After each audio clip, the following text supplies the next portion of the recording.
எனக்கு மிகவும் பிரியமான அன்பு சகோதர சகோதரிகளை உங்களை பார்ப்ப அதிக மகிழ்ச்சி அடைகிறேன். மாறாத கர்த்தர் நாள் முழுதும் உங்களை ஆச்சரியமாய் நடத்துவாராக. கர்த்தர் நாளை ஆசீர்வதிக்கும்படிக்கு நமக்கு கொடுத்திருக்கிற வாக்கு தத்தம் ஆலோசனை என்ன என்று பார்ப்போம். அது 1 பேதுரு 2:17 சொல்லுகிறது, எல்லாரையும் கனம் பண்ணுங்கள் என்று கர்த்தருடைய வார்த்தை சொல்லுகிறது. எல்லாரையும் நாம் கனப்படுத்த வேண்டும். பிரியமானவர்களே, இன்றைக்கு யோசித்து பாருங்கள். இன்றைக்கு ஒருவருக்கு சிலது கொஞ்சம் படிச்சுட்டா போதும், இன்னொருத்தர் அற்பமாக பார்ப்பாங்க. கொஞ்சம் பணம் இருந்துட்டா போதும், இன்னொருத்தர் அற்பமாக பார்ப்பாங்க. இன்னொருத்தருடைய வளர்ச்சியை பிடிக்காமல் அவர்களை அற்பமாய் பேசுவது. ஆனால் வேதம் சொல்லுகிறது, நீ எல்லாரையும் உடைய வாழ்க்கையிலே கனம் பண்ணுகிறவர்களாக இருக்க வேண்டும். எல்லாரையும் நம் கனம் பார்க்கிறவர்களாக இருக்கக்கூடாது, கனம் பண்ணுறவர்களாக இருக்க வேண்டும் என்று சொன்னால் அவர்களை நாம் மதிக்க வேண்டும். பிரியமானவர்களே, இன்றைக்கி பாருங்கள், இன்றைக்கி ஒரு சிலருடைய வார்த்தைகள் எல்லாம் பார்த்தீங்கன்னா இன்னொருத்தரை அற்பமாகவே பேசுவாங்க.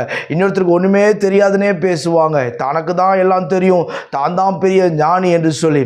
இன்றைக்கி வீட்டில் இருக்கிற பிள்ளைங்க கொஞ்சம் படிச்சுட்டா போதும் பெற்றோரை அற்பமாய் பேசுவது, கொஞ்சம் வளர்ந்துட்டா போதும் அற்பமாய் பேசுவது, கீழ்ப்படியாமல் உனக்கு என்ன தெரியும், நான் இவ்வளவு படிச்சிருக்கேன், எனக்கு அது தெரியும் இது தெரியும்னு சொல்லி பல காரியங்களை நாம் பேசிக்கொண்டிருக்கிறோம். ஆனால் வேதம் சொல்லுகிறது, கனம் பண்ண வேண்டும். எல்லாரையும் நாம் கனம் பண்ண வேண்டும். எல்லாரையும் நாம் சக மனிதர்களை நாம் உண்மையாய் நேசித்து கனப்படுத்த வேண்டும்.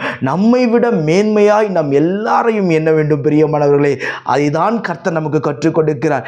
என்னை விட இவர்கள் பெரியவர்கள், என்னை விட இவர்கள் சிறந்தவர்கள், என்னை விட இவர்கள் ஞானவான்கள் என்று சொல்லி நாம் ஒவ்வொருவரையும் நமக்கு மேலாக வைத்து நாம் பார்க்க வேண்டும்.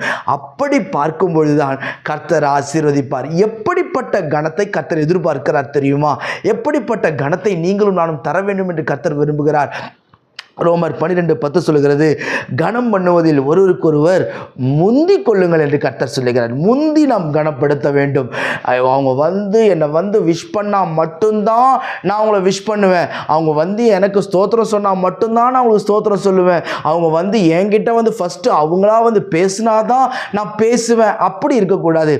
கனம் பண்ணுவதில் நாம் முந்தி கொள்ள வேண்டும். கர்த்தர் நமக்கு கொடுத்திருக்கிறது என்ன தெரியுமா? இயேசுநாதரும் அதே போல தான். பிரியமானவர்களே, தம்முடைய சீஷர்கள் எல்லாரையும் அவர் கடைசியாய் சிலுவைக்கு போவதற்கு முன்பு கனப்படுத்தினார். ஒவ்வொருடைய பாதத்தையும் அவர் இறங்கி கழுவினார். பிரியமானவர்களே, அது நம்முடைய வாழ்க்கையில் நாம் அபியாசப்படுத்தி ஒவ்வொருவருக்கும் நம் கிறிஸ்துவின் அன்பை வெளிப்படுத்தும்படி ஒவ்வொருவருக்கும் நாம் கனப்படுத்தி அவர்களை ஆசீர்வதிப்போம்.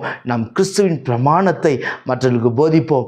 கர்த்தர் நாள் முழுவதும் உங்களை ஆசீர்வதிப்பாராக. நான் உங்களுக்காக ஜெபிக்கிறேன். பரலோக பிதாவே, இந்த வார்த்தையெல்லாம் கேட்கிற அன்பு சகோதர சகோதரி ஒவ்வொருவரையும் ஆசீர்வதியும், மேன்மைப்படுத்தி கனப்படுத்தும், நிலை நிறுத்தும், தடைகளெல்லாம் நீங்கும், ஆச்சரியமாய் நடத்தும். ஆண்டவரே, அப்பா, நாங்களும் ஆண்டவரை ஒவ்வொருவரையும் கனப்படுத்த நீங்கள் கிருபை தருவீராக.